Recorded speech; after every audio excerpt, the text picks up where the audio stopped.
The Mayo Experience. Mayo Experience. Mayo Experience. Mayo Experience. Experience. Welcome to the Pat Mayo Experience, Week 6 Spread Picks and Game Previews. We're back! Thanks for bearing with us. If anyone asks me what was going on, I'm not going to fucking tell you, because not your business. It's my business. Geoff Fienberg is also back in the country and sitting across from me. What's going on? How was LA? Smiling ear to ear. San Diego. You were in LA, though. You went For to the game. 3 hours. You went to the game. There's a big difference. Between San Diego and LA? Yes, I know. The people, there's a big difference. LA was fine. San Diego was fantastic. That's good to know. Yes. And you really always. enjoyed the game. Yeah, when I was in my seat, I enjoyed the game. It was the 49er game I was at. And that was way too much of a roller coaster. I mean, 2 plays in, Phillips throwing a pick 6, and I'm on this I thought it was going to be a relaxing day. And I, chose not to go to the Raider game because I didn't want to get shanked. That's probably a smart idea. Yeah. Were there a lot of shankings? It's just the Raiders in LA. Like, that's just a beast that, yeah. Well, I saw they stopped serving beer at like halftime or something like that to really mitigate the damage that was going on. They try. I'm sure there are some lost souls in the parking lot. All right, well, let's bring in the third member of the show. His name is The Coin, and The Coin has hot fire picks. Not so bad. Not so good last week after I started tailing him. But the fourth member of the team, his name, Tim Undergust. Tim Undergust. That is not my name, nor do I appreciate being upstaged by the coin. Why? The Coin is the third member of the show. Until you pass the Coin in terms of picks, then, I mean, when you're not here, do you know who we can get to make picks for you? Who? We can get you in WWF British Bulldog Davey Boy Smith form. It's stunning how much it looks like you. When were you so fit? I don't know. It reminded me of that episode of Seinfeld where the doll looks just like George's mother. Oh, yeah. Oh, that's rough. Anyway, congratulations. You're almost at 6,000 followers. That's exciting. Well, as the voice of the people, I'm surprised I wasn't there earlier. Well, here's the thing. So there's 2 DK giveaways this week. One is you give the episode a like. No, I have to put the kibosh on this. I'm not going to let you finish the sentence. You're not going to get it finished. I'm sorry. You're going to have to throw me off the show before you finish the sentence. So I'm just going to keep interrupting. Well, it's okay. We got your replacement right here. You may have to use it because I am not going to let you do this. So unfollow Tim and let me know should not be the contest giveaway? No, it should not be. I will not play nicely. All right, so don't unfollow Tim, I guess, if that's what you want to do. So in the comment section, smash the like button, leave your Draftkings handle, and tell me which quarterback throws for the most yards in Week 6. And boom, you're in a draw for $20 DK. Winners will be announced on Monday's live show, 10 a.m. Eastern Time, with myself, Chris Meany, recapping the games and talking waiver wire. Don't forget, Sunday morning, 10 a.m. Eastern Time, I will be live with Gary and Thorne. Tim, too big of a deal to be here. His agent signed him on to another booking. That is not true. 9 chances in 10, I will not be there. Oh, so there's a possibility? Like you're leaving it that I don't need to bring this guy onto the show? You know what? Put him away, all right? And mimic your voice? Are you jealous of the doll? No, I'm not jealous of anything. Sounds like you're kind of jealous of the doll. You're jealous of the coin. You're jealous of the doll. Jealous of Doug the Pug? Yeah, imagine. Oh, man, we should get the wrestler Doug the Pug t-shirt. I saw an Instagram with Doug the other day, and he was wearing like an Adidas tracksuit. He looked fly as fuck. It's incredible. Yeah, Tim, so jealous. You know what Tim rocks? 2-stripe pants. Not the 3-stripe. Can't pull it off. I don't live for the esteems of others like that dog does. All right, before we recap everything, I do want to let people know that the odds and lines are subject to change. See website for actual odds, and if you or someone you know has a gambling problem and wants help, call 1-800-GAMBLER. That's GAMBLER. Recap, last week. Let's get into it. I was bad again because I'm bad at this. I was 6-8-1, so was the coin. But that brings my record to a hefty 27 45 and 6 for the year. The coin is winning among the four of us, 44, 29 and 6. Both of you went 9, 5 and 1. Geoff remains in the lead over Tim, 41, 32 and 6. Tim is 40, 33 and 6. Tim, last week Make money with me. Yeah, I mean, how did you do in Super 7 again? Whatever. So you couldn't really concentrate those picks. Anyway, I told you last week, I mean, you're up 13 games against the spread against me right now. Are you willing to wager that I won't beat you this year? It's over. Oh, here we go. He had to bet it. I mean, he made 3 more games, and he was like saying he would do it this week. So it's over, Tim? I cannot beat you, is what you're saying? Unless something I can't imagine how I could lose. That's exactly what I want to hear. $100 and I'll come back from 13 games and beat you? Yeah, you've got to beat me, sure. No, push goes to me if I'm down 13 games. No, push goes to nobody. No, push goes to me. I'm down 13. I'm spotting you 13 games. So if it's so over, how will you not give me the push? A push is a push. Geoff, you're the tiebreaker. Push should be mine in this situation. You're giving him even odds through this point of the year. He's got this lead. He's got to. Thanks, Geoff. Okay, somehow you are fine. All right, fine. Because Geoff, and if this turns out to be a push, I swear to God, I will not. I would rather lose by 6 than push. I really hope you lose by 6. That means I'm making bucks for the rest of the season. Or you've just lost every cent you had. Superlocks, Geoff and I are tied at the top, 3 and 2. 2 and 3 for Tim. And Tim, your free money parlays are 0 and 5 this year. So yes, I know, but I haven't been able to make what I'm best at, which I've got a couple cooked up. Well, really just one cooked up for today. You got some big. So you're going to give out a free money teaser now? Oh yes, I've got money. You're going to bet the farm, and you're going to win 4 farms today. I mean, you're going to need to win 4 farms and then win again just to recoup what you've lost already this year. I know. All right, let's get into the games. Thursday night, Philly at the Giants. This spread has moved from 3 to 2.5. We don't spend much time talking about the Thursday night game. The Eagles are 1 and 4 against the spread so far this season. 43.5 is the game total. Just look at this and think, unless Beckham's like throwing to Barkley, or Barkley is throwing to Beckham, or some sort of craziness, if it's going to be less than a field goal, just give me the better team. I'm taking Philly. Yeah, I'll piggyback this with you. This is a really weird one. This smells ugly, but I'll take Philly. Tim? Give me Big Blue. I think they win the game on the field. I just think about it like, where are the Giants like, the Eagles haven't been good whatsoever, but where are the Giants better than the Eagles? Running back, that's it? Wide receiver. Shepard and Beckham. Yeah, I guess so. I mean, if Alshon's 100%, then you still have, I mean, if you factor in like a gimpy Evan Ingram into this, who might play, and then you have Ertz and Alshon and Aguilar, I mean, Beckham's the best of those guys, but, I mean, the next 3 are probably better than Shepard. We'll say in fantasy, Josh Adams is the running back down in Philadelphia. You watch. Have you picked him up in our league yet? Pardon me. Let's just say I'm scouting it. Yes. You haven't, have you? I'm gonna go pick him up right now while you're doing this. I'm gonna pick him up before you will. Fuck one's better at the computer than you are. You're at a computer. I'm not. I'm trying to keep track of all this stuff. So Josh Adams is a good player. He should go. I think he's going to be the guy. I think if the Giants win, they'll win big, but I don't have that sort of confidence. Well, this just seems like a game like the Eagles' run defense is really good, so it's going to be hard to get going against them there. The offensive line, as we know, they cut automatic Flowers. He's on the scrap heap now, so the Giants' O-line is bad. The pass rush for the Eagles is pretty good. You put Eli, short week, it's not to say, this isn't Ben McAdoo coaching the Giants anymore, obviously, but I'll take Doug Peterson in a head-to-head short week battle. You know what I mean? So yeah, but you also hate the Giants, and I don't know that has to be weighed into this. Do I hate the Giants? You pick against them every week. That is not true. I picked them the first 2 weeks of the season. I believe they lost. I picked them just about every week. You did, and you said they'd win last week and cursed them at the last second. No one's over 500 in the division, right? Yeah, this is Philly. The one thing here for Philly is they can continue to skate, and then they'll be 500 or 2 games below by the time November comes around, and they might still be in the lead in the division. And it won't matter, and they'll just get good and make a run at it again. All right. Sunday slate, Arizona at Minnesota.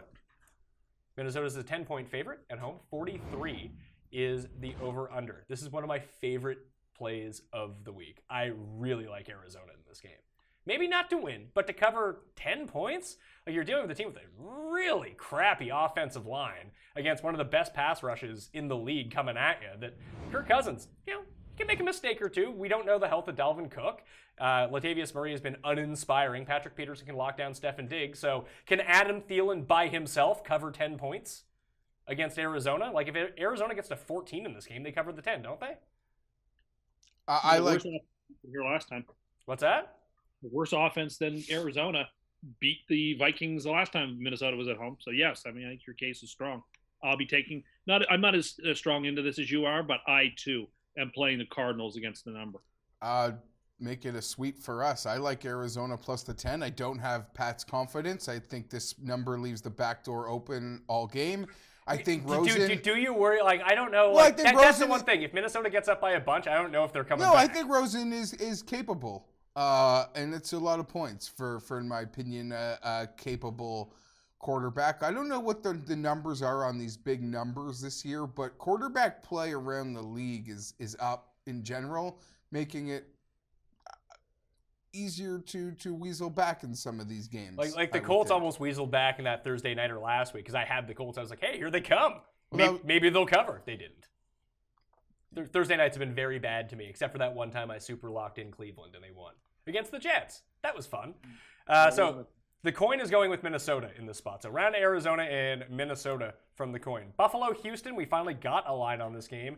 Watson's playing, Miller's playing. It's 9.5 at home against the Bills, 41. Are the Bills going to be an every other week team? Like, can they string together 2 decent games in a row, Tim? They can, but this is just going to be based on my personal experience with the Houston Texans this year, is that would have to be committed to an asylum before I laid 9.5 points with this team against anybody. I think this is a ridiculous number. There's so much value on the Buffalo Bills here. It's crazy. They are the first end of a 5-team 6-point teaser. 6 like point. it. You're teasing them up to +3, or you're teasing them down to, what is that, 15.5? Correct. Get them through the key number, and that's the way to play this game. Do key numbers exist anymore? Yes. They don't with the Chargers because they constantly miss extra points. We're not the only team. We're just the trendsetters. Seems like lots of people are doing that. You think people saw the Chargers doing it? They're like, well, everyone likes the Chargers every year. Let's start like having bad special teams. I like Buffalo as well. Watson isn't healthy, so he's playing, but he's going to be limited in a way. I think there's a lot of points here. Give me Buffalo. I just don't know how's Buffalo scoring in this game? Because like the Houston defense is exceptionally good against the run, and they force you to go to the air. And if they go to the air, then they have to deal with the pass rush of the Texans. Like last week, it was a really bizarre game in Buffalo, but they scored their touchdown on like a broken play Josh Allen run that was set up by a Tywan Taylor fumble inside the 20-yard line of Tennessee. The Bills' defense is going to have to score here to cover this number. And they could, because this offensive line sucks. I just think it's a lot of points for a quarterback who isn't 100%. No, their best play is quarterback dive into the defender. No, it's not dive into the defender. It's sweep into the defender. Like, I'm sorry, I don't understand in what world anything you've seen from Houston makes you think that they're going to come close to covering this number. I mean, now that we can like talk about things, Houston not getting it done last week, even though it was a push, was probably the worst beat of the week, in my opinion. Well, I agree. Almost every week they should kill the team that they're playing. Like a lot of people, like I put that out there, and a lot of people came at me like Miami not covering. But that was devastating for me. But let me put this out there. Cincinnati, like there were red zone turnovers. It was a kick return. Yes, Miami was up 17-0, but they weren't like playing well. Like Miami, I see you, but once you get to the fourth quarter, yes, fine. You're like, oh, great, we're up by 2.5 touchdowns. I mean, Houston should have won that game by 20 points.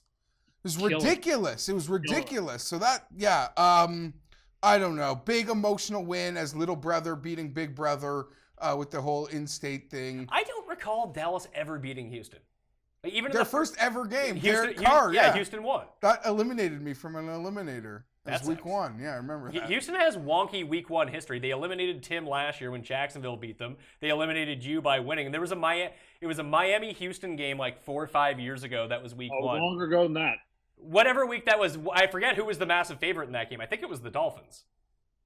That sounds right. No, I believe you're correct on that. And Houston won like 17-16 on a last-second field goal and knocked everyone out of Eliminator. Not to be trusted, the Houston Texans in Eliminator, ever. Yeah, the Bills, I guess, are a hard team to read, as to when, because when they lose, it's ugly. That's like you see their losses this year. They're very, they're very the one-sided. numbers don't even matter.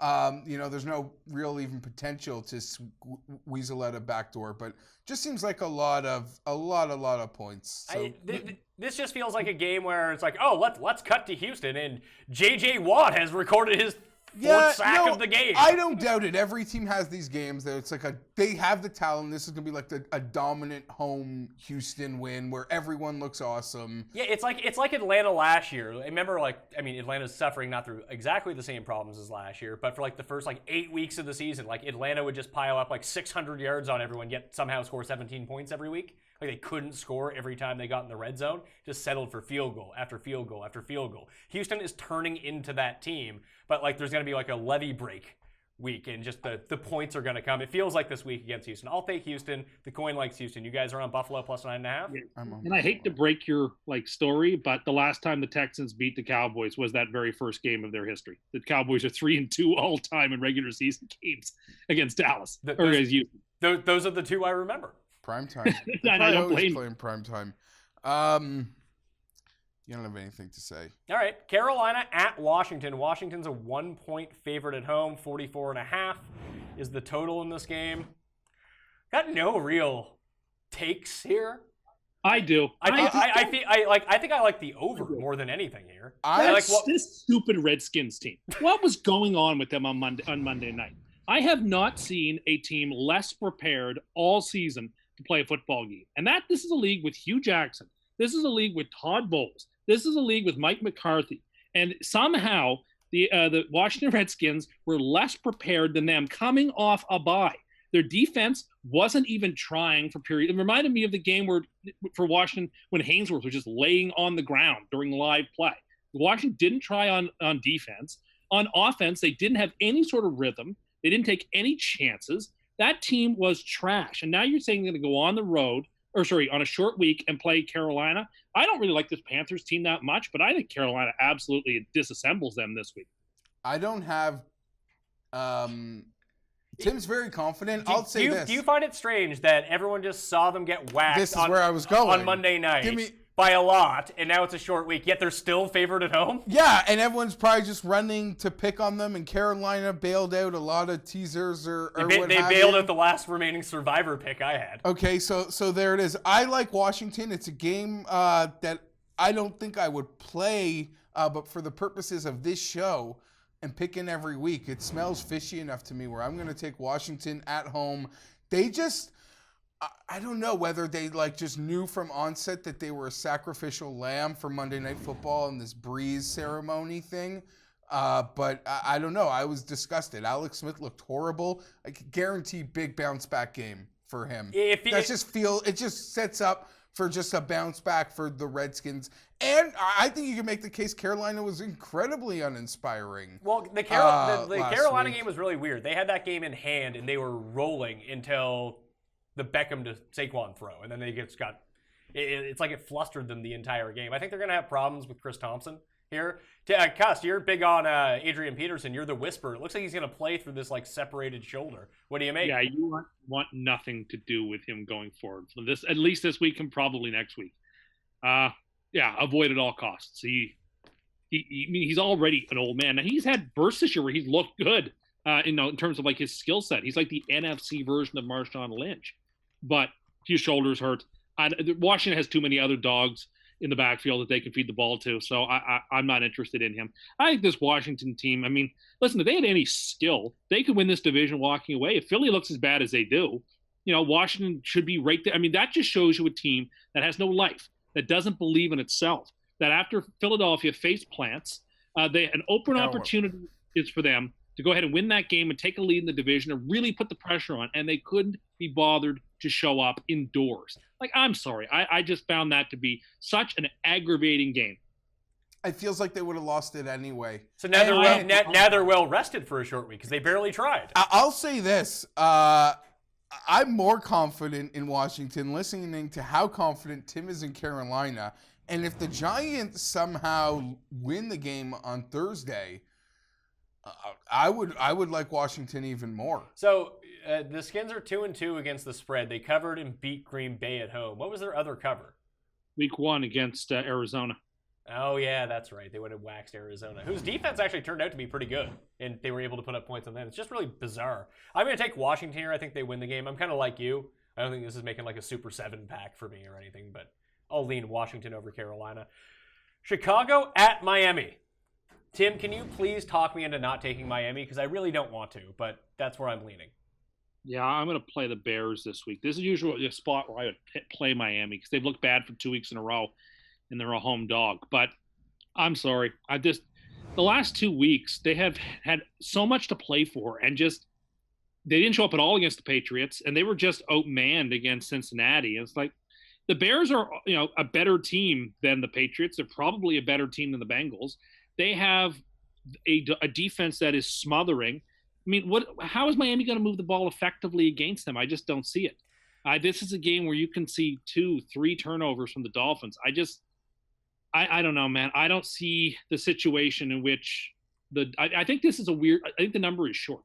I mean, on a neutral field, the Bears are only 6 points better. I think that's people giving giving the Dolphins too much credit for their wins in weeks 1, 2, and 3. They were. I said they were a fraud a couple weeks ago. I remain on that stand that they're a fraud. The Bears are the play. The only thing that can happen is that the Bears got complacent in their bye week. That Trubisky, just has regression in a crazy amount in 1 week. But the Dolphins' best defensive player is hurt. Like I just don't see how the Dolphins are the right team to get the Bears. The one thing, maybe they, over the course of having the bye week, maybe that really works to the benefit of Chicago so they can script like their first 8 drives of the game and then they'll look awesome. But they haven't looked particularly good on the road yet this year. And Miami runs so few plays. Like they're just a really, really slow team that unless Chicago gets up by like 17-0 super early, then the game's just over and then they can run away with it when Miami's forced to pass and come back the entire time and like they don't get any yards. But this just feels like a slog game to me, much like that Chicago game in Arizona. Arizona's defense is better than Miami's, but like I can see this being 17-16, 17-15. Just comes down to a last-second field goal. Like I think it's going to be close, and if that's the case, I'll take the home dog. There's so many home dogs this week. I'm thinking about just taking them all, and obviously I didn't with the Giants, but I'll take Miami here. I hate it. I hate Miami. You love all home dogs the way that girl loves every cat? That's true. She does love every cat. We had a friend who got so mad at that video. It's Tim's girl, though. Tim wants to marry the I love cats girl. That's his future lady. So, Geoff, the coin and Tim like Chicago. I'm going to eat the points and take +3 with Miami. Where are you going? This should be a really easy one because to me, there is not an aspect, there's not a unit on the field that I would give the Dolphins the edge in when matching up these two football teams. My concern for Chicago is being in Chicago, hearing how great they are during their bye week, sort of coming in inflated. I think, like Tim, the spread should be higher. I'm not running to bet Chicago, though, at the moment. Miami, watching them jump out to that game against the Bengals, they reminded me, and for most of this year have reminded me, of last year's like Bills team. Because they're doing what the Bills did last year. They got every turnover, keep spots on the field, turning Dalton over in the red zone, returning kicks for touchdowns. Felt very Bills-like. Until the second half when they're up like 17-0, it's a 3rd and short, and Gase calls like a bomb. They had that game in control, and they really let it get away from them. It's going to be very hot in Miami this week, apparently. The Bears will be in the dark jerseys. I know that sounds weird, but we saw them weather down a couple teams early in the year. I still got to pick Chicago. I can't find a spot on the field where Miami has the edge. I feel like this is a lot like what we talked about week 1 when you guys were just Miami's going to beat Tennessee. And I couldn't wrap my mind around how anyone thought that was possible. And you guys were on it, and they did. Like now we're telling you to go away from Miami. But like, so listen to us. But like, where? I mean, you also said that you also locked in the Jets over Miami, Tim. What happened that week? I have made a lot of mistakes. Yeah, so let's not go crazy on this. It just feels like a stupid game that's going to be close, and Miami's either going to win by 1 or lose by 1. It really feels like that kind of game. Like 41.5 is the over/under, unless there's like defensive scores or special team scores. Doesn't this sound like an under? Yeah, if we were still picking real scores, I would have picked it 20-10 for the Bears. Next game. Oh, here's a fun one, Tim. Indianapolis at the Jets.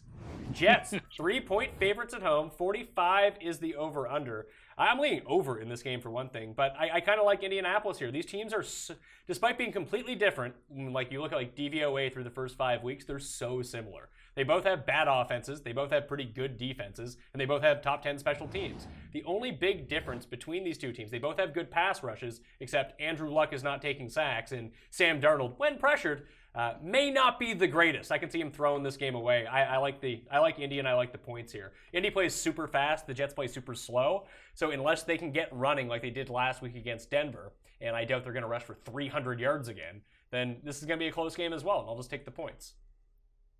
Jeff, go ahead, Jeff. We'll go with you before Tim weighs in. Last week, the Jets were my super lock. I think that was the one game we all agreed on, was the Jets. Even the coin. We all got that one right. And I still think they are being sold short on here. I think the public is on Indy, but I like the Jets. Is the public on Indy? I think the Indy's got a lot of injuries that are going to cost, in the end, make me want to like the Jets, and in the end, actually maybe put some real coin on them. Indy's going to be much healthier, coming off 10 days rest. They're going to get... The injury report still doesn't seem to be their friend, though, right now. I mean, Hilton looks like he's going to end up coming back and play. Jack Doyle's probably going to play. The rookie on defense is back already. They're getting Marlon Mack back. They're just getting healthier by the second. If they can sort out their offensive line, which has been all right anyway, if they can get it healthier and better in this game, like it's a big win for them. And this has already moved from 2.5 to 3. Like the money's going towards the Jets here. I like the Jets here. I'm still on the Jets. I think they're better than people think. Tim, do you like to hear that? Well, I'm always happy to hear people like the Jets. I mean, yeah, the Jets are slow, except when they keep scoring from 70 yards in depth all game, like they did against Denver. Very bankable thing to do. Just to anticipate, just pencil in their four 70-yard touchdowns per game and go on your way. No, it certainly is. I mean, I think there is a slight bit of value here on the Jets because at the 2.5 number, I mean, in DVOA, these teams are next to each other, 17 and 18. So, I mean, I think it should be a full 3. So it is a full 3. Oh, well, most places right now, I see it at 2.5. So if it's 3... You mean the one place you looked at has it at 2.5? You get 2 places. Anyway, sure. Even if it's the full 3, I still think there's a slight bit of value on the favorite here. I mean, the Colts are coming off a mini bye, and they didn't really have to compete much in the second half against Indianapolis. That probably helps to some degree. Their offense looked competent enough. Like they fought back. They're a tough team. I take this Indy team very seriously. I take Luck very seriously. I'm actually very nervous about. I mean, I'm not nervous because, as I said last week, I'm in a zen place with this team. It sounds like you're talking yourself into being nervous about this game because you think. So Tim, what's the Jets' record right now? 2-3. 2-3. So when they win this game, according to you, they're now 3-3. And what do you have? I mean, you still haven't moved off your Jets win the division pick. No, I'm not revising my picks. I said I wasn't gonna do that. And listen, at the end of this week, I think it's likelier than not that the Jets are in a 3-way tie for first place in the division. That doesn't mean that is going to continue, but the AFC East is crap, and all the teams in it are profoundly flawed programs. I don't know what to say about that. I think the value's on the Jets. The Jets have a couple of game breakers. Darnold, when he has a little bit of time, I know that Colts have a good pass rush, but they can afford Darnold a little bit of time. He made some top tier upper crust throws on Sunday. If that is to continue, then the future is bright. So I would play the over the 45. I think both defenses allow themselves to get scored on in this game, even though they both have pretty good defenses. I like points here. I would pick the Jets to win it by 4 or 5. So it's not a strong play for me, but I'm going to take them. The Jets seem super front running this year. Like if they get hot early, they keep the momentum going, but they've lost every close game they've played. I mean, that is true, but they got behind against Denver, right? I mean, They were down 7-0.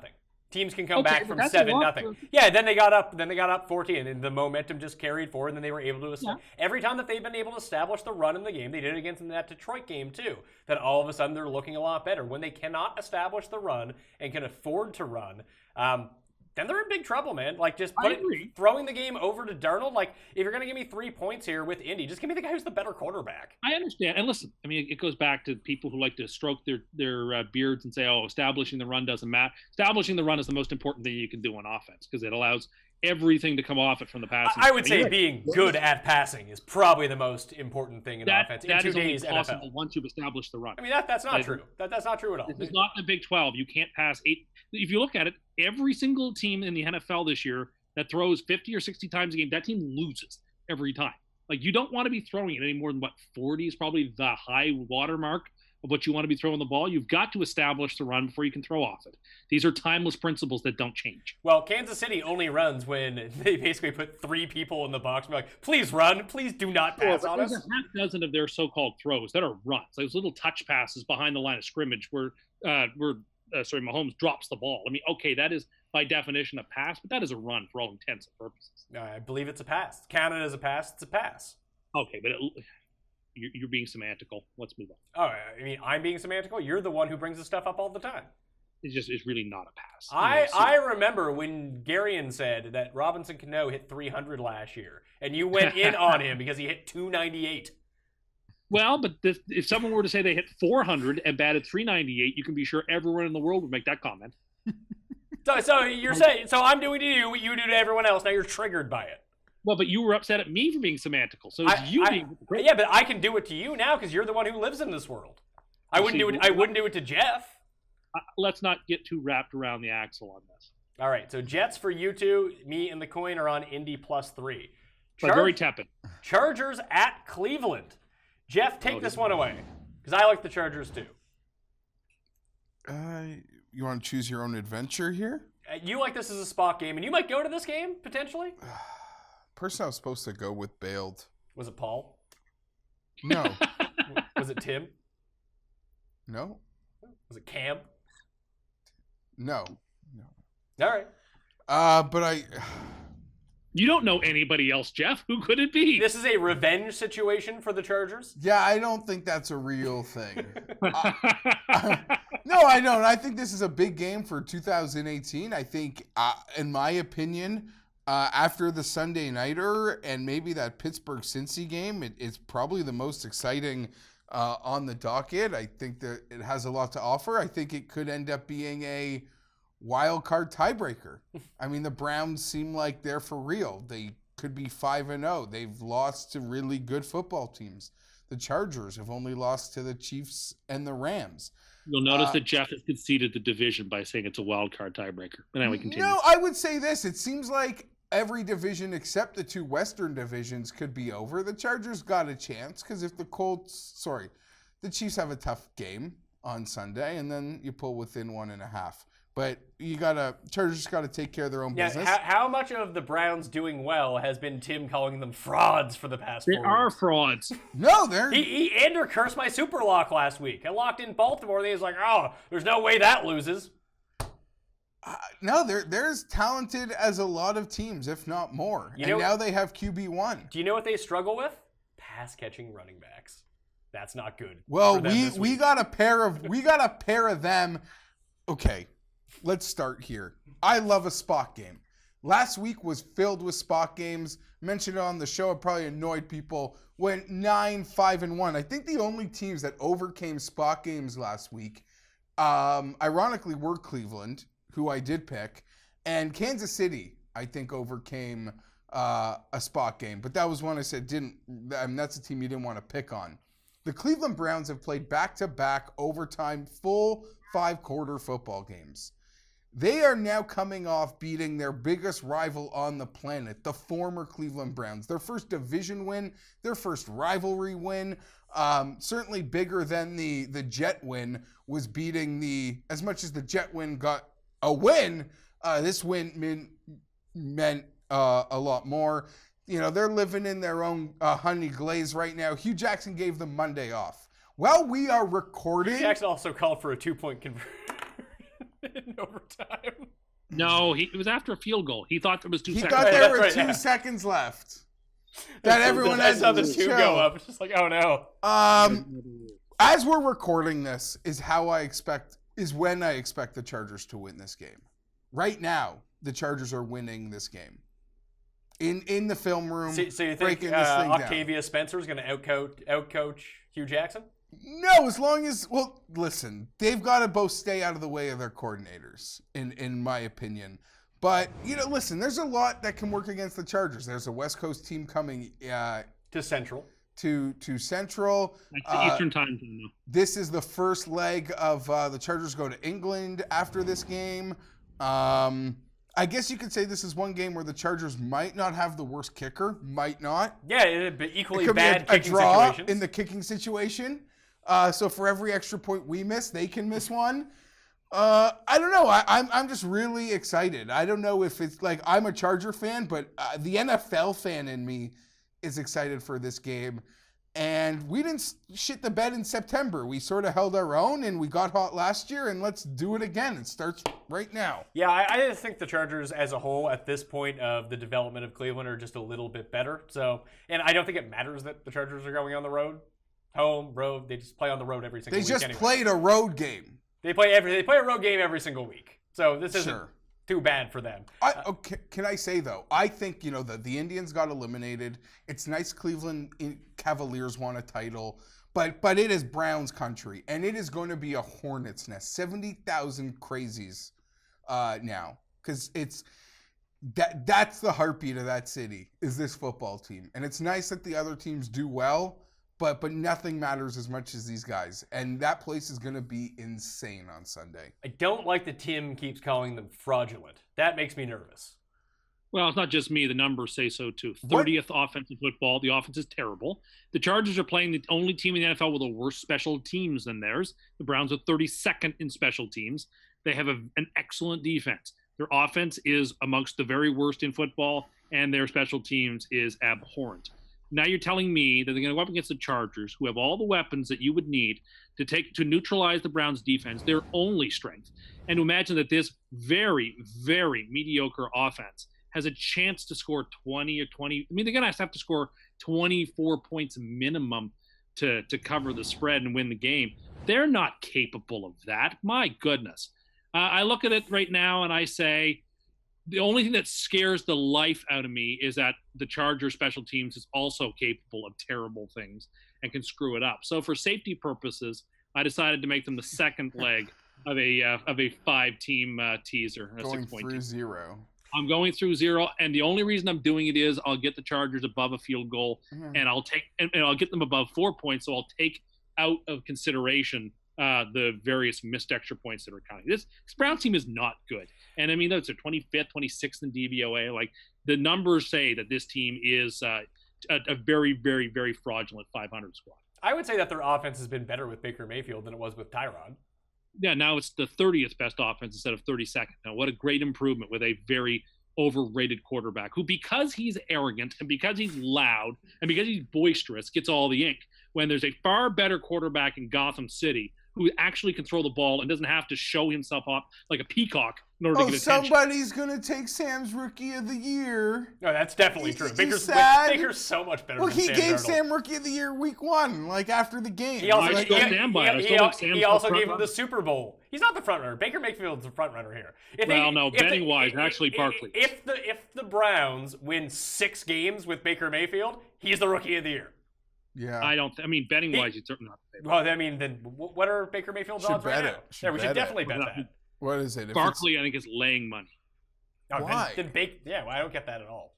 when they Because go he's gonna 2 end and up with 4, but he'll end up with like 1,700 all-purpose yards. And but then, that's like, not good luck. worth more than QB1 resurrecting a It's franchise. not about value. It's just about player of the year. and when the votes aren't based off stats, they're based off narrative. And the narrative will be, hey, Baker Mayfield, #1 pick, took this awful team and led them to 6 wins. And he didn't even get a start week 1. Then he'll have to take off that bandana in order to receive the award in New York City. I don't know if he's willing to do that. So can you power rank things you're jealous of right now? So Doug the Pug. I'm gonna put Doug the Pug. So are you more jealous of Doug the Pug or Baker Mayfield? I'm not jealous of either of those. Are you more jealous of Doug the Pug, Baker Mayfield, or the coin? Yeah, I can't play this game because I'm not jealous of any of them. I'm just the only one willing to speak truth to power. Well, can you power rank those and maybe put a gap in there of which one of those things are the best? Well, I can give you a reverse. Why don't you just make another bet, even money? You've got Baker, he's got Sam. If Saquon wins, nobody wins. We could do that. Tim? We can talk about it off air. You know, I don't like being put on the spot out of nowhere. Are you more jealous of Baker Mayfield, Doug the Pug, the coin, or you in 1980s vintage action figure form? I don't know that action figure enough to despise it. It's the British Bulldog. I know, but I haven't actually seen the physical. I've never held him. He loves the coin. He's holding. He's a champion, and he's holding the coin up. How do you feel about that? These are all frauds, and none of them are like the king of pop culture the way I am, and it annoys me. It was not about It jealousy. looks more like but Harley Race. It is like it's all. None of these things you've listed are cool or interesting or even popular. I don't know. Doug the Pug has 3 million Instagram followers. Yeah, those are all and is a New York Times bestseller. I'd say Baker's both cool and popular. Yeah, Baker is pretty cool and popular. People like Baker. You know who people don't like? Sam Darnold. He looks like the biggest fucking dud in the world. Oh, we have a question from the audience. Yes, sir? Check your DMs. Oh, check my DMs. Let's see what's going on here. Did Paul go onto my my system and go pick up Josh Adams? No, I already did that. Oh, here we go. Baker Mayfield's a -125 favorite to win Rookie of the Year, pal. That must have changed like overnight because Barkley was the favorite. Barkley's 6-1 to win Rookie of the Year.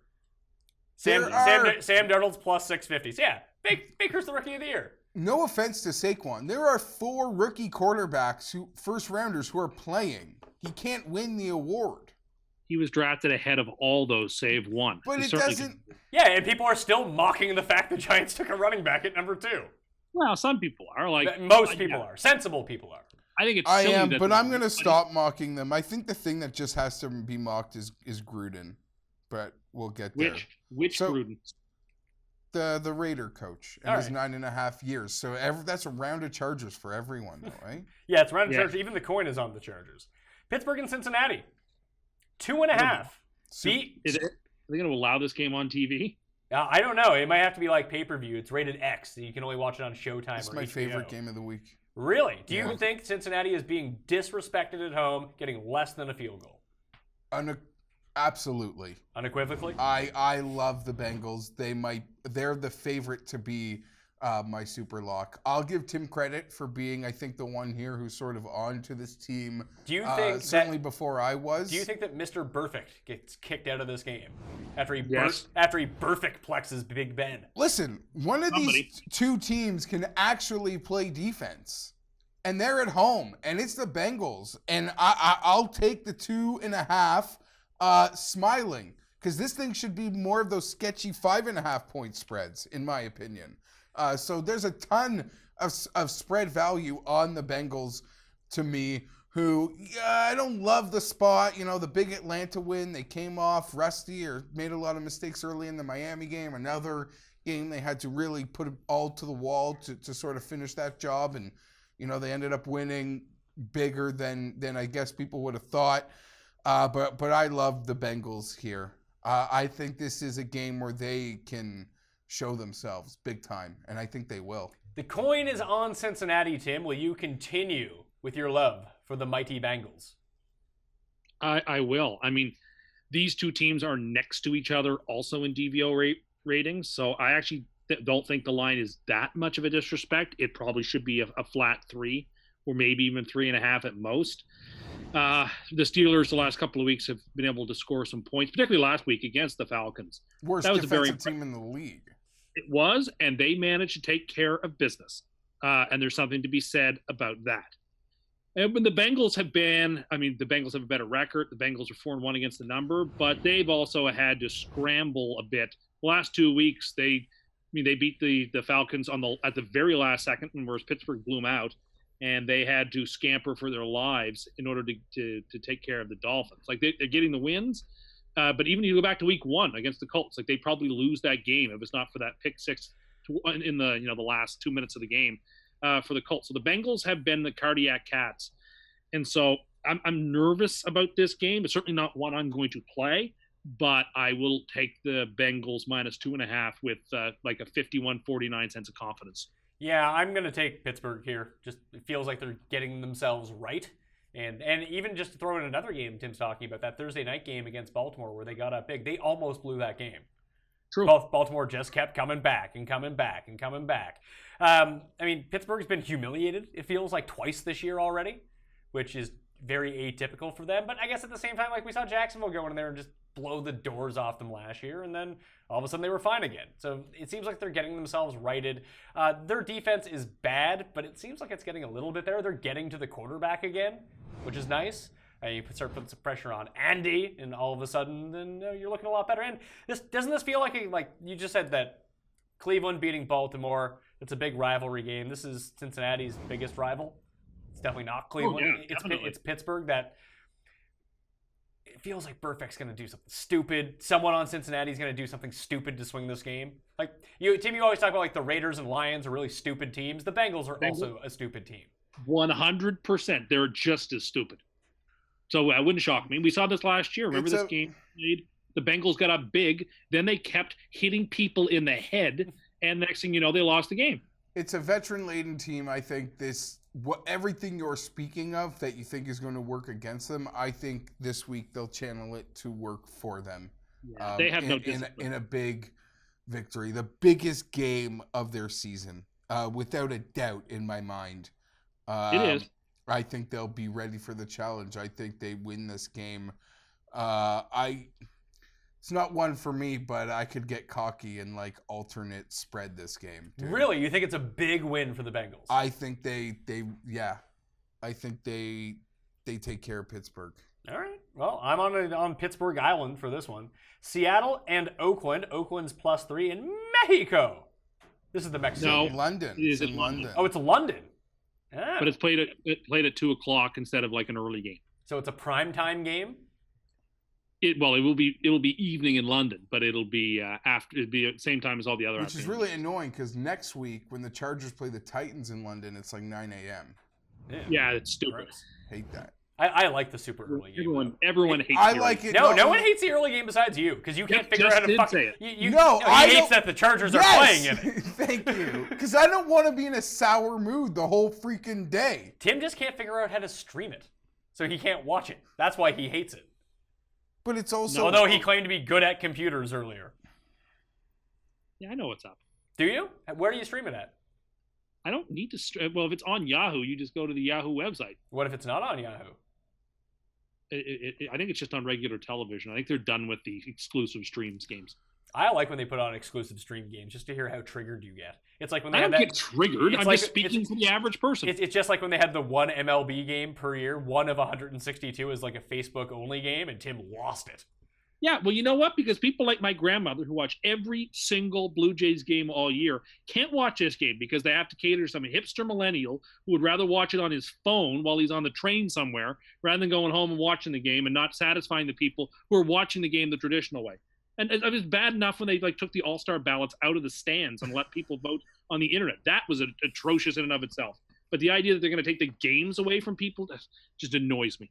Did your grandma actually watch it on TV or did she listen on the radio?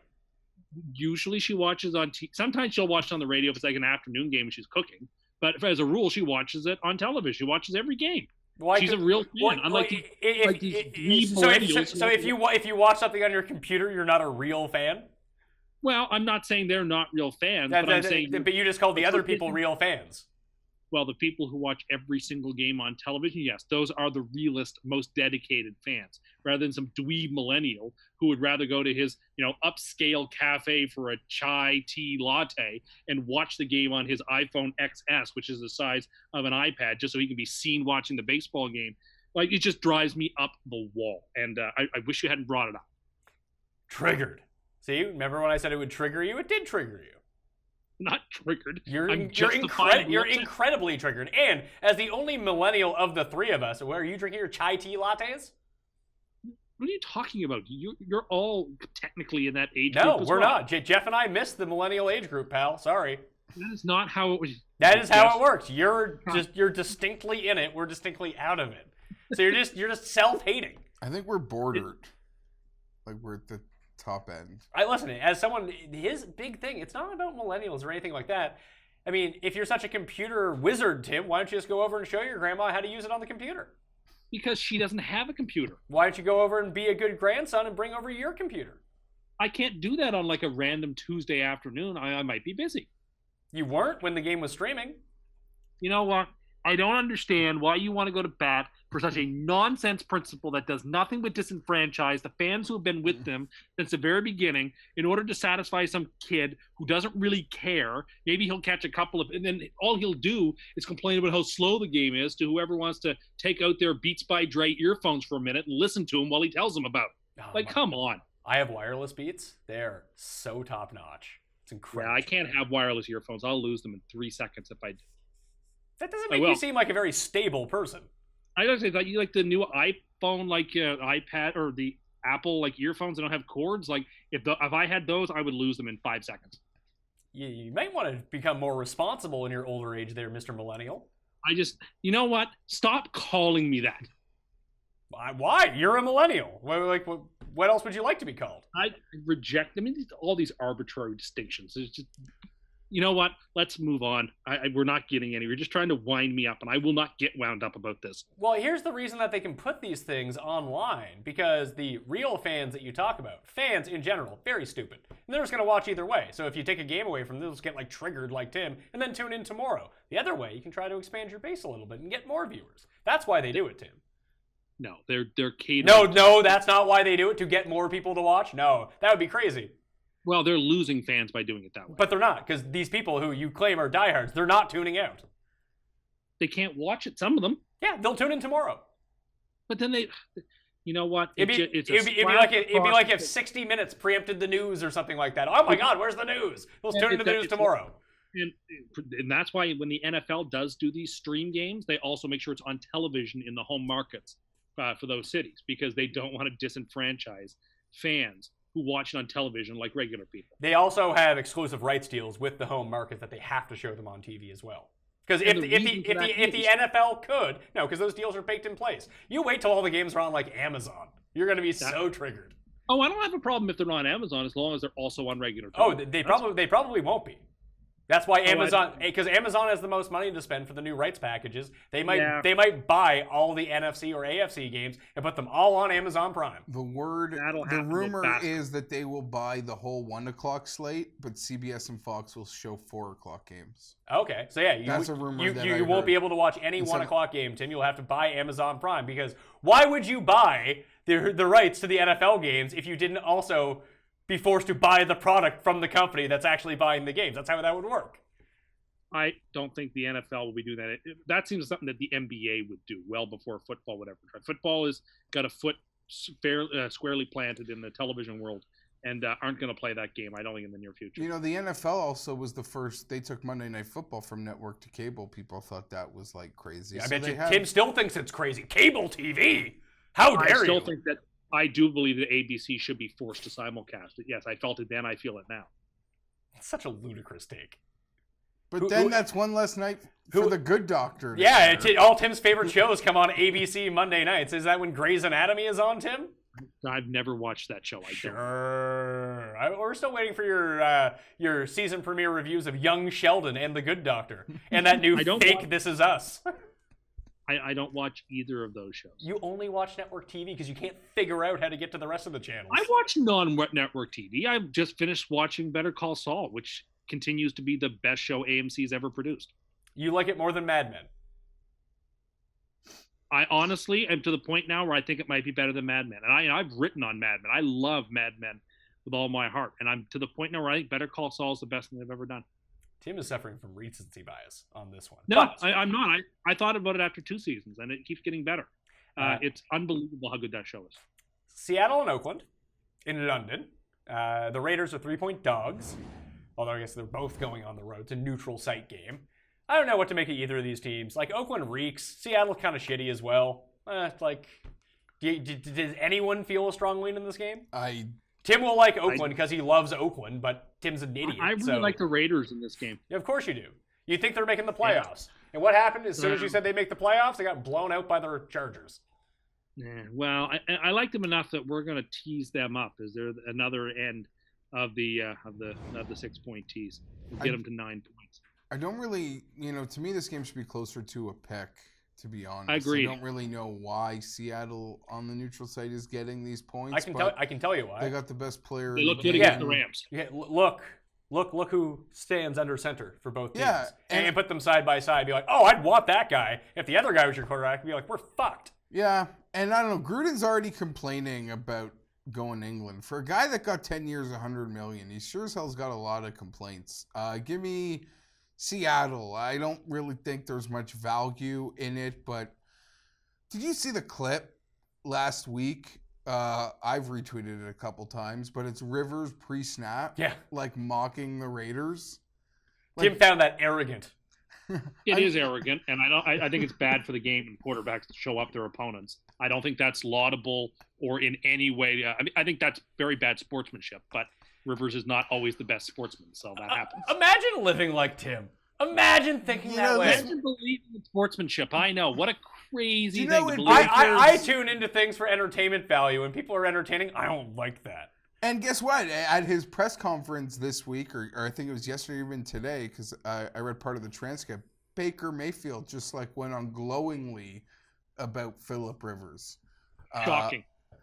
Yeah. So back to this game. Yeah, give me Seattle. I don't know. I see nothing. If you can't even get to, the Chargers had 2 backup tackles playing last week, and Rivers got sacked once, and he was able to avoid pressure. So Wilson will just muck around, he'll circle, and he'll make a couple big plays. Well, Oakland throws checkdowns. Russell Wilson's got to start running again. Fine. Why did he stop running? I know they were able to effectively run the ball last week, but that seems like a bit of an aberration. Although, since Mike Davis has come in, the run game has actually been quite good. So, yeah. I will say to Tim's teaser, there's only one way to tease the game, I guess. And he picked the right side. I'm wondering why he sold short on making it a 6-pointer and not a 7-pointer. Yeah, why was that, Tim? Because I can get a plus 400 this way. And I like the numbers that I'm getting all the way down the line. I hope Seattle wins by 10. Well, you know what he's going to end up doing? He's going to lock in the Jets as a super lock, yet didn't put them in the teaser. I am not going to do that. Is the teaser done, or there's more? No, there's 2 more games coming. There's 2 more games to come to this free money tease. Tampa off a bye, taking on Atlanta, minus 3.5 points. Atlanta, man, real brutal start for them. Close games, except for last week, but you lose to Philly in a game you should have won. You lose to New Orleans in a game that you should have won. You beat Carolina. You got waxed last week. That happens. I don't know what to make of this. And Tampa coming off the bye with Jameis starting. It looks like O.J. Howard might even play here. They're going to start Ronald Jones. But Atlanta's defense is bad because of injuries. Tampa's defense is just bad. I don't think this is a field goal game either way. It feels like one of these teams just comes out and puts a pounding on the other one, doesn't it?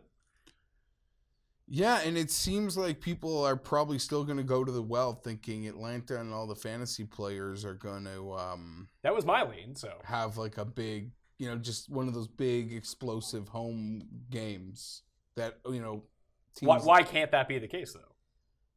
Yeah, it seems short. I think advanced numbers would have had this higher. Yeah, I hate this game, but give me Atlanta at home. Yeah, I don't like the game one bit. And if Tampa won outright, I'm not shocked in the slightest. I feel like if Tampa wins, they're going to win by 10. It's not going to be a 3-point game and they cover by the half. I don't think that's what we're playing with here. But I like Atlanta as well. The coin likes Atlanta. Tim, who do you like? I like Atlanta. I have a whole lot of thoughts in the game other than I think the number's too short.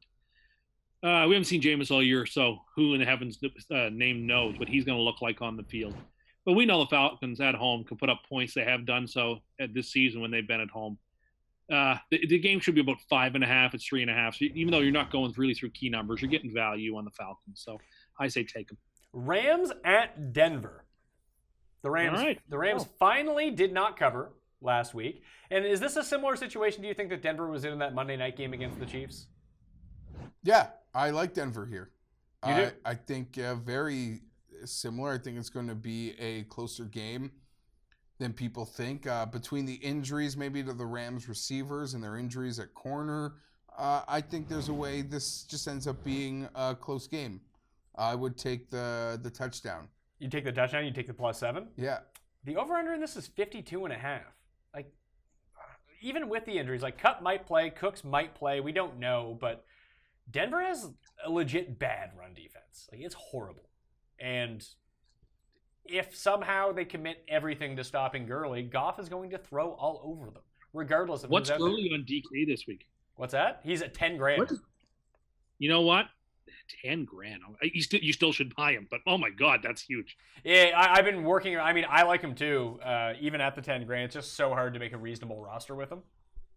Yeah, that's crazy. I might be under-owned because of it then. Maybe, but some people will just put in shitty people in their lineups because that's what people do. Yeah, fair enough. So I actually like the Rams here. Denver coming back home off of just losing against the Jets. Like, not even being close against the Jets. Like, Keenum's looked horrible. I really wish the pass rush for the Rams was better. Like, you'd think it would be a lot better, but it's not. It's just basically Aaron Donald, nothing else. So you can, like, triple team him, and sometimes he gets through, other times he does not. The defense has not been up to snuff, but I just don't think that Denver's the team to take advantage of it. I think you need a better passing offense to really keep up with the Rams, and I don't think Denver has it. Like, if they try to run the ball 35 times, they're going to lose by 25. So I'll take the Rams -7 on the road. Tim?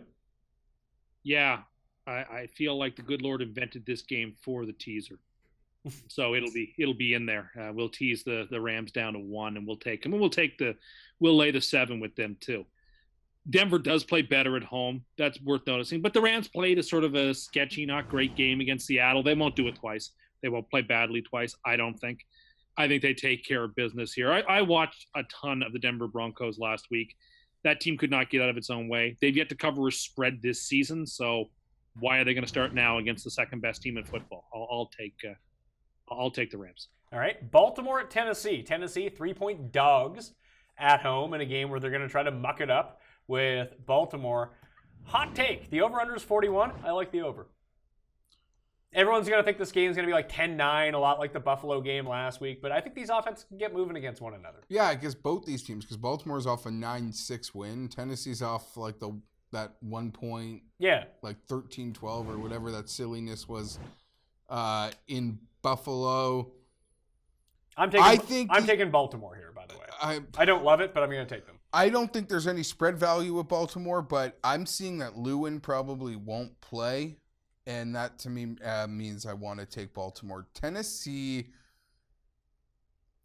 I don't know. They won a lot of, like, really close games. They finally lost one. Maybe Vrabel, I don't know. You know, I guess they dropped a touchdown, but you have special teamers playing receivers. They might drop the touchdown, right? I mean, the guy was wide open. Yeah, give me, especially with some of the injuries to Tennessee, I'll take Baltimore. I think you can make the case that the spread is wrong, but I'm still going to back the Ravens. The coin likes the Ravens as well, Tim. Are you taking the home dog in Tennessee? No, make it a clean sweep until I see Mariota at 100% and throwing the ball up and down the field with ease, until I see Tennessee win games other than 9-6 and lose 13-12. Again, I started the year saying Tennessee has no offensive superstars. They're 28th in offense. They don't have any offensive superstars. They can't be trusted to win, to come back from deficits. They can't be trusted to win close games, I don't think. Until said in Mariota's current state, I don't think that he's going to be able to stand up to scrutiny. And Baltimore played very poorly last week against a very mediocre team. I don't see it happening twice. I think they take advantage. I think they win the game. To Tim's point, Tennessee's point totals this year, and Baltimore's aren't to brag about either, I guess, if you broke them down. But even in their wins, Tennessee's not. Baltimore's scoring. They just didn't score last week. Okay, so Tennessee isn't scoring. Mariota is not making plays, period. And that is a concern. He's not getting the ball out like he should be. And I hope Baltimore puts a licking on this thing and he's got to travel to London and play me without the confidence because he hasn't gotten it yet. And that offense hasn't had it. And I hope Baltimore keeps them in check. I expect them to. I think Lewin being hurt is as big an injury as the Titans can have. He's an all-pro. And one of the things, too, last week when Baltimore was unable to convert and score points against the Browns, Tim even brought it up. I think the Browns, what are they, the fourth best defense in the league? Yeah, second best, actually. Second best. And Baltimore's fourth. Like, that's a game where the defense is going to show up, especially against two quarterbacks. Like, one is ascending in Baker Mayfield, but he's not great yet. And Joe Flacco is horribly mediocre. And Mariota might be even worse than that. I just don't see how they move the ball. Like, they're going to need some sort of gigantic play or some sort of gigantic turnover to really swing this game. And the 3 points is kind of terrifying, but I think Baltimore's just overall the better team. Yeah, I'll say this. In a lot of their wins, they've found a way to make that play. Whether it be like Vrabel calling a fake punt or doing something interesting. They have found a way. But I don't think he's going to outcoach Harbaugh. I agree. I like Baltimore here. I think I was hoping the line would be closer to not having to lay 3 on the road, but I'm still willing to back the Ravens. Okay, Jacksonville at Dallas. Dallas is a 3-point home dog. 40.5 is the over-under in this, the lowest of the week. Jacksonville coming off getting pretty embarrassed in Kansas City. A lot of that had to do with Blake Bortles.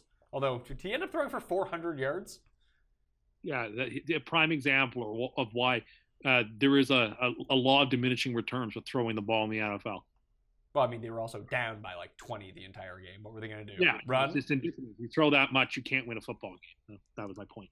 Jacksonville. The Patriots and Chiefs actually do it all the time, but okay. Jacksonville's a prideful bunch. I expect Marone and these guys to battle back. Dallas, I don't think Dallas can keep up with these guys. Dallas is better at home, but I don't think Dallas's pass offense is bad on the road and bad at home, in my opinion. I think Jacksonville in a bounce back. It's a half point higher here than I would hope, but I'm still going to drop it. You're going to take the -3? Yeah. The one thing here is Dallas's run defense is pretty good, so they funnel everything to the pass. Houston's very much the same way. So it's going to be a situation where they're probably not going to be able to get TJ Yeldon or Jamal Charles, who's now on the team, to get him going. And it's not like Dak's going to drop back and pass 700 times. They're going to try to run as much as possible with Elliott. They're one of the slowest teams in football. They're really going to take the air out of the ball. I mean, they could lose 17-10. They could lose 20-13, that kind of thing. But doesn't this feel like this comes down to the very end and they're probably going to make Bortles throw 35, 40 times here? If that's the case, that could be a pick six going back the other way pretty quickly. Bortles in a bounce back, and I don't know, he'll throw those little blood dump screens. Tim, who do you like? I like the Cowboys. Bortles on the road laying points, no thank you. Ain't gonna happen with me. Guy doesn't have bounce back games, and then when he does, you don't see it coming. Like they aren't predictable. He can play bad for 6 games in a row. He can play good for 3 games in a row. He's just not predictable. I think the best bet is just take the +130 on the money line with Dallas. Feel like if they cover, they're going to win too, so you might as well not have to eat the juice. Take the Cowboys. Take the Cowboys to win. Geoff, you're on an island here, a Jacksonville island. Me, Tim, and the coin all enjoy the Cowboys. Sean Lee's not going to play. Give me Jacksonville. Doesn't need to. Jalen Smith is clearly the best defensive player they've got and about to be an absolute superstar in the NFL. I love what I see out of that guy. Again, I think Marone, these guys, they're just, they're a prideful bunch, and they got punched in the mouth. I think they're going to respond. And I don't know, man, Jason Garrett's on as thin ice as he might have ever been because he coached to not lose, and that's scary. Maybe this game ends in tie. 66-1, tie. There's your bet. I'm just going to take Dallas in the points. I'll take the home dog. New England, Kansas City, Sunday night game in New England. New England, 3.5. Feel like this opened at 3 and went up to 3.5. Do you think that the public is going to be on Kansas City or New England in this game, Geoff?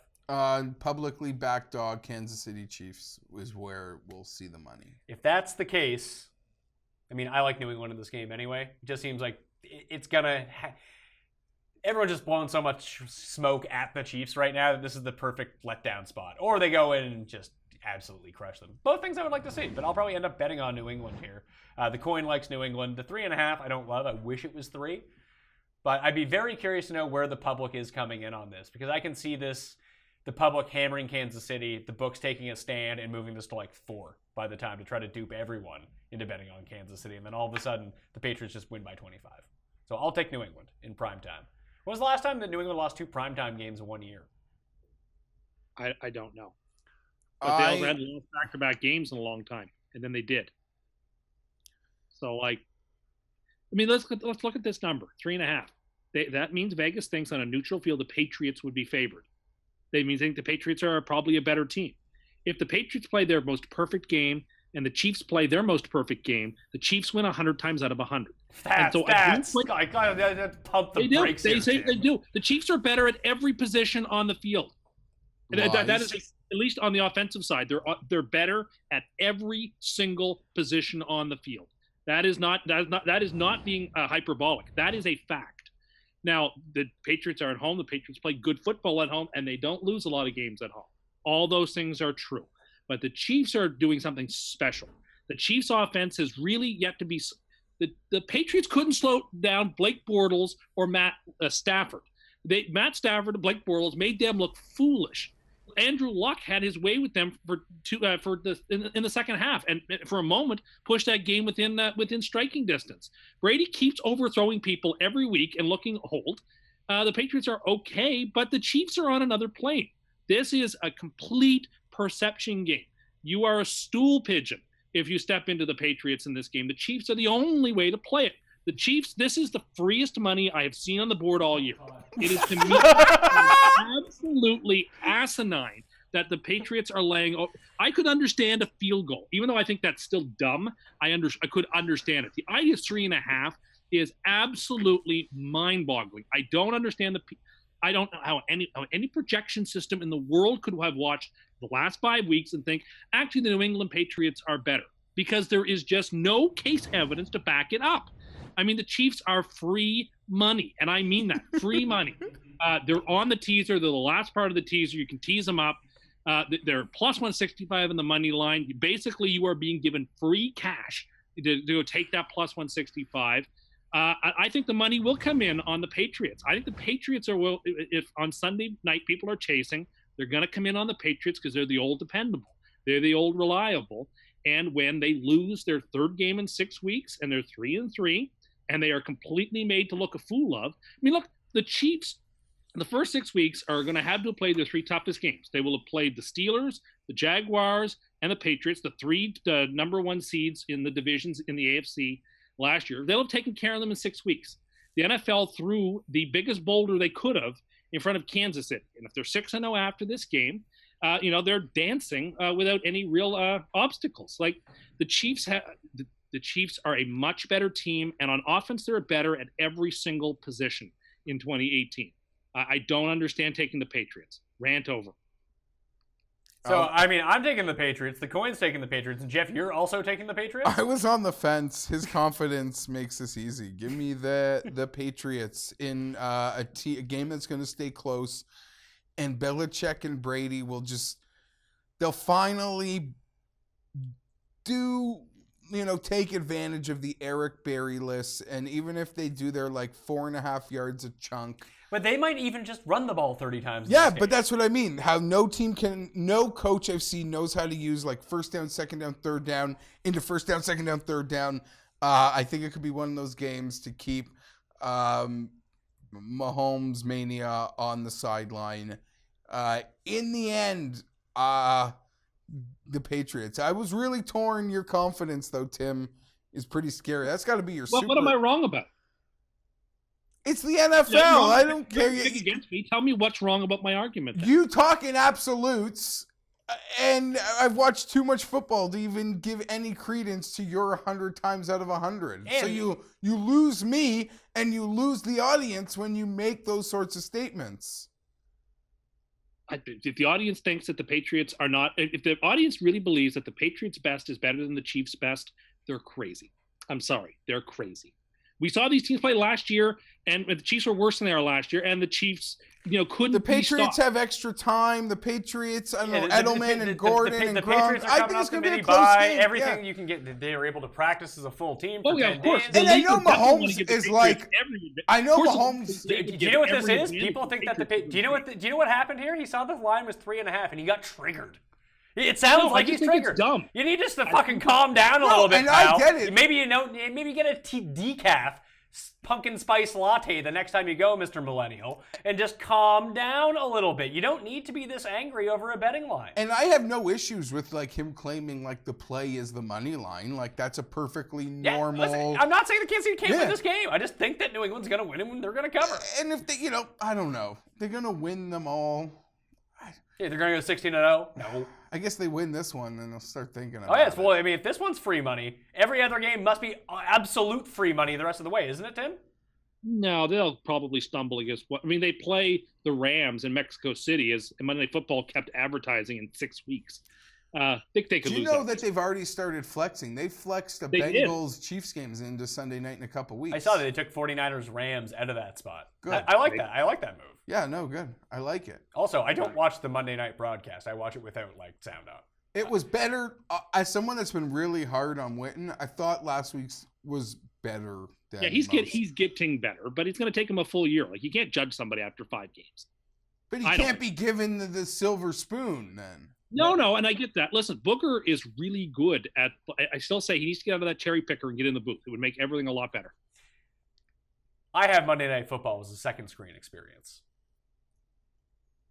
It's much easier that way. And guess what? That way I can watch The Good Doctor with Tim. And I don't know. I guess this Monday there's probably another game that probably won't be worth watching. Yeah, it could I be. wrote the next 5. The reason they were advertising Rams Chiefs on November 18th is because they have nothing but trash for the next month and a half on Monday night. They've Giants twice, the Niners twice. It's not good. Well, the Niners are in this one. It's Niners at Packers minus 9.5 for the Packers. Don't look good. Might not be good. They're not good. They have a quarterback. That's it. Like, you take QB1 away and you compare their roster to other rosters, Quinn's going crazy. they're not good. That's been true for years, though. Yeah, fine. They overcome it. Rodgers is that amazing. And this, it seems like one of those games where they might look awesome at home and everyone like gets to gush about Rodgers again. I don't know how many points San Francisco can score. I think they can. I mean, the one thing here, the real mismatch is Green Bay's pass rush, surprisingly good. You get in Beathard's face. God knows what he's going to do. But, like, Kittle could go crazy. What if Tim, he's running down the field yelling, "Kittle me timbers!" all the way to the end zone like 3 or 4 times. Then anyone trying to fight for LA would have no chance to tackle him. Like, Cobb's probably going to sit this. Allison's probably going to be back. Like, the offense should be where it needs to be, but 9.5's a lot. And I don't think you need to be good to put points up on the Packers. I don't. Like, doesn't this reek of backdoor cover? 30-23 or something, despite the fact that San Francisco was never really in the game? Like, if San Francisco can go in with Beathard and play the Chargers and put up points, why can't they do the same thing to the Packers? Yeah, Lambeau Field's a tough place to go into on Monday night, particularly when you're not a good quarterback. And I mean, I understand what you're saying, but it's one of those games where it's going to be 7-0 Green Bay after the first drive, and I'm going to be staring at a San Francisco plus 9.5 and thinking, well, this is over with. I'm a fool. Why did I bet the Niners? So, while I don't think I want a piece of this game, I will trepidatiously grab Green Bay minus 9.5. If we got to 10, at that point, I maybe start looking a little bit more towards San Francisco. But I certainly will take the Packers at 9.5. I think Packers will do to this game the exact same thing that sort of happened versus Buffalo at home a couple weeks ago. Yeah, I think fair. the Niners' offense is more lively than the Bills' offense. I hope you're right. I need Kittle and I'll need some Robbie Gold in my home league. But I don't know. This is going to be like a 28-10 Packers Monday night. Rodgers throws for a hat trick. I'm going to take San Francisco here in the points, but what do you think this game closes at Monday night? 11? Yeah, I guess so. Like, who is looking at this game being like, I like the Niners. It's also, you know, if Like you you like waiting the extra day, it seems like the easy, like, oh, I've got my 5-game teaser. Let me just throw this one on down to 2.5 or 2, or even if it gets to. I have learned my lesson about that sort of thinking. Have you? I like to. I would also tell you, Tim, I think you're making a mistake by not going the extra point on your teaser. Why? Well, What game do you think it matters the most with? Well, I think Seattle 20-10. Seattle, and I guess you think Kansas City's going to win, but I think that could be a big point there to get that. Like 9.5 seems like a dead number, but it's my opinion. All right. Superlock. We can talk about Superlocks again. I'm 3-2. Geoff's 3-2. Tim, you are 2-3. So as the loser of this bunch, you're going first. I'm guessing it's Kansas City plus 3.5. It certainly is. Geoff, what do you like as your Superlock? I told Tim last week. I went with the Jets. He went with Oakland. It was going to backfire. We also made a side bet on there. I like the Bengals. I like the Bengals at that 2.5. I think Rory shoots an 82. I can't believe I'm doing this. I'm locking in the Cardinals plus 10 at Minnesota. It's just the game that I feel the best about. You were pretty, I guess. I mean, that was the first one we did, and that was the game you seemed most confident in. It just strikes me like that's going to be a 17-10 game, 17-13, just a slog.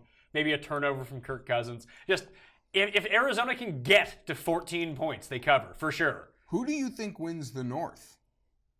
Because you're down on Minnesota. I'm not down on Minnesota. Like I think that Philly and Minnesota are like I picked Minnesota last week to go in and straight up beat the Eagles. I liked how that game worked out. But I think it's going to take both these teams a little like they got to get healthy. Like the Eagles have to get right. Like they need to get the offensive line right. They need to figure out their secondary problems. Wentz needs to get right. Alshon needs to get healthy. They need to figure out this backfield. And they have time to do it. And it's starting to look like unless the Bears just run away with the North, and I don't think that they're going to be all that good on the road. Like, their offense reeks. When do they play? Because, like, if they play in the next week or two, the Bears could really put themselves in a strong position. Yeah, I mean, it's just like you say every week that if a team wins a game in, like, week 6, it's division over. No, but that can't change. Yet you were hesitant to bet me last week, and you were 10 games up in your spread picks. Oh, no, I got to be more pensive about that. Consistency is the hobgoblin of little minds. That's what Emerson says.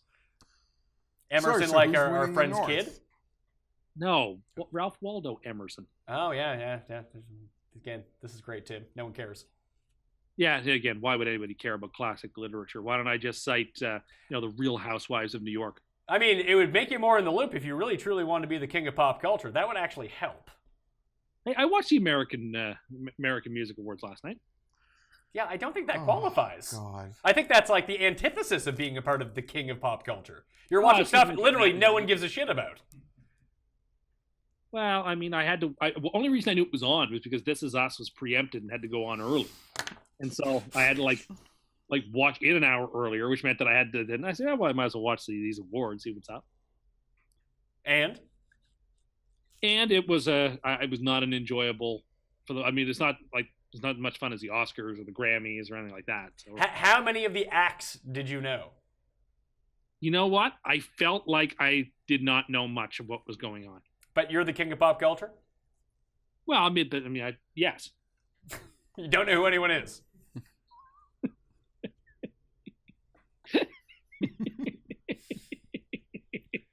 But he's going to look at fucking Where's Waldo and bring him up on the show. Maybe you should stop and just reading stuff from like, I don't know, whenever years ago. He was talking about ancient Greece right before we came on. Maybe you should just learn how to use a computer, Tim. Maybe you can update yourself with today's society. I'm pretty. Maybe you can't be just like maybe you can figure out that like when this thing is rolling here on the screen that it doesn't lip sync up with you. It's on a loop. Or that time that it was impossible for him to download the thing that he needed to talk to us. No one could do it. It's impossible. Maybe you could instead of just going back to the classics, maybe trying to live somewhat in contemporary times. I was frustrated and I figured it out. You didn't figure it out. It was already done. You just couldn't figure that part out. Anyway, I mean, again, you're just attacking me, and I think I've done a pretty good job beating back the attacks today. I don't think so. How triggered are you going to be? The most, like, what do you think made you the most triggered on this show? Do you think it's the fact that people are going to unfollow you, and when they send me their confirmation that they unfollowed you, they're in a draw for 20 DK dollars? I'm not going to allow you to see that. I will not allow that. I need I worked hard. someone take a screenshot of you unfollowing Tim. Tweet it to me along with your DK handle. You're in the draw for 20 DK dollars. I officially hit it. Oh, that's gonna be even. This is gonna be like the time you got all those Twitter characters and they took it away from you. You mean Black Tuesday? Yeah. So now you're gonna be over 6,000. Maybe you'll lose. I want everyone to do this now. No. I want to see how low we like as we record this right now. And this is only for the diehards, Tim. This is only for. Oh, and right now it even says you lost a follower since we've been talking. 5. What does that say? Yeah, it's true. You're down 5,999 is what you're at right now, and you said you already crossed it, so you're already down since we started talking. This is for the diehards only who've lasted. Check your DMs. Check my DMs. No. Oh, Probably. the first person in. Oh, the first person in. Paul Shaughnessy, unfollowed. You know what? I'm gonna unfollow you too. Oh, he's so Oh upset. my god. He cares so much. Oh, 5,998. Oh, that's too bad. So yeah, send me your DK handle along with a screenshot of you unfollowing Paul Tim. can't keep unfollowed from me for very long because Paul. Maybe you should follow the real Tim Andercust on Twitter. There he is, right there. Request that we delete the last 3 minutes in post. I don't think any of this is helpful, or I don't. Please don't listen to him. If you know what, I'll put it this way: if anybody does that, and if anybody gets free DK bucks from that, I will wish them the best of luck with those DK bucks. So you're admitting that there's a curse? I admit. Yes, you are. You are admitting there's a curse. I admit. You admit it. No, just admit it, and all this can go away. I admit nothing, but I will tell you. If you do that and you ask for DK bucks and you get it, I will wish you the best of luck. Well, why would you wish them the best of luck then? I don't believe it'll do anything. But if if you don't believe it has any impact either way, why would you wish them well if they're doing something that you don't want them to do? Because the soft-minded people who think it will make a difference will be scared and will not do it. So you think that there's a curse. You've admitted it. Also, unfollow Tim on Twitter. Send me a screenshot and your DK handle, and you're in the draw for 20 DK dollars. Then I'm telling you, if you win those dollars, I will shake you warmly by the hand and wish you the best of luck. How much money are you betting on Chiefs money line this week? Just so the people know. It'll depend how I do on my pro lines and such. Okay, can you stop betting on fucking pro lines? You sound like an absolute rube every time you say it. People think that people think you're a moron because you play pro line, because morons play pro lines. Right, don't you might as well just go to the fucking convenience store and get scratchies, whatever the hell they're called. Try to get 3 cherries in a row. So I will have to, never mind. Let's move on. Say it. I bought a scratch ticket the other day for the first time in 10 years. God. How low are you? Well, I was home by myself on Saturday night, and so I didn't have nothing to do. And you bought a scratch ticket. That's entertainment. Oh man. So yes, I bought one of those crossword puzzle scratch tickets. Just rent a pay-per-view movie. Where you reveal the letter and then you scratch off the corresponding letter in the crossword puzzles. And I didn't win, but it took 15 or 20 minutes. And so then I bought another one on Sunday. Oh. Because it was so much fun that I wanted to play it again. And then I bought one on Monday. And so Tim. You need to phone 1-800-GAMBLER due to your massive scratch ticket. Oh my God. I have to admit. Have you won one yet? No, I haven't bought one. I haven't won on one yet. You know what he's going to turn into? He's going to turn to the guy who's like, "Give me 5 scratch tickets," and then he scratches the indicator bar out of the bottom. Yeah. Run it through. See if I won. That's going to be you. Next thing you're going to be at the bar playing fucking VLTs on your lunch break. I haven't bought one the last couple of days, but I was kind of thinking about buying one today. You know what? They're not I've spent $5 on worse. I wish I hadn't told this story. Out of every sad thing that you've told on the show, this might be the saddest. Oh, I've heard this so many times. Yeah, but this is a new low. A lot of people play scratch tickets. Yeah, I know a lot of people play scratch tickets. You know who? Lows. No, we have friends who play scratch tickets. Yeah, and who are they? The lowest people you know. I don't think that's accurate. If they're watching this show, they know who they are, and they know they're low. You're like Barney. You're like Barney Gumble drinking the beer out of the ashtray. That's the equivalent amount of lowness in this situation. Scratch tickets. Anyway, I haven't bought one in a couple of days, but Next time we see Tim, he's going to be a fucking squeegee person in the middle of the road to fund his scratch ticket addiction. it was fun. You can't find anything else fun to do on a Saturday night besides play scratch tickets?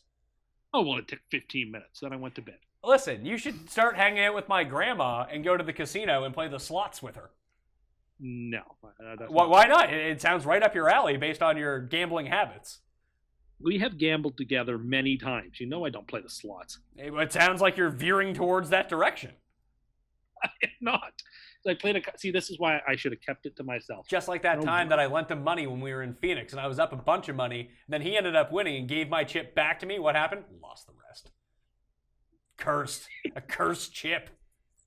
Terrible news. All right, let's get out of here. Geoff Fienberg. Follow him on Twitter, @Geoff Fienberg. Follow the coin. Let's see if we can get the coin with more followers than Tim. How triggered would that make you? Also, please just follow me back on Twitter. No, don't do it. So just remember, you can always follow Tim on Twitter @TimAndergust. Tim Andergust. That's not my Twitter handle or my name. @TimAnderson87. I bring the funny. And if you don't unfollow me, I will take requests for lists and do things on Twitter for lists and such. I'll do things. He's sucking dick for scratch cards and Twitter follows these days. I realized I was saying it, that I did not have an articulate sentence for what I was gonna what listing or ranking I was gonna do on Twitter, and I realized the words were out of my mouth that I was poorly forming it. Well, it's important to him because anytime anyone criticizes him, he'll take a shot at their follower. That's count. true. So now we need to milk him out of Twitter followers, and then he won't be able. He'll have no retort for anything. I haven't done that in months. Please don't do this. I beg you. Remember, if you want to get in a draw for $20 DK, take a screenshot. Which will guarantee to win. Just take a screenshot of you unfollowing Tim, tweet it to me along with your DK handle. Boom, you're in that draw for $20 DK. You can also enter a draw for $20 DK by smashing the like button, because who wouldn't?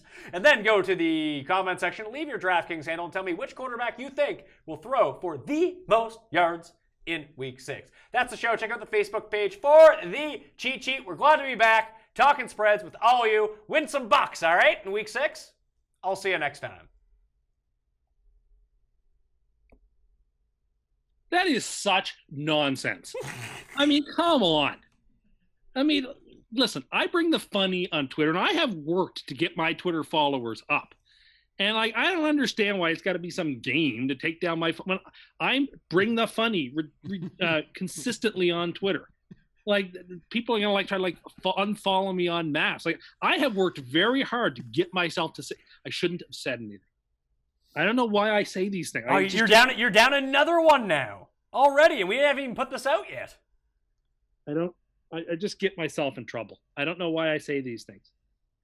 How many Twitter followers will it trigger you to lose before you have to go buy 3 scratch tickets?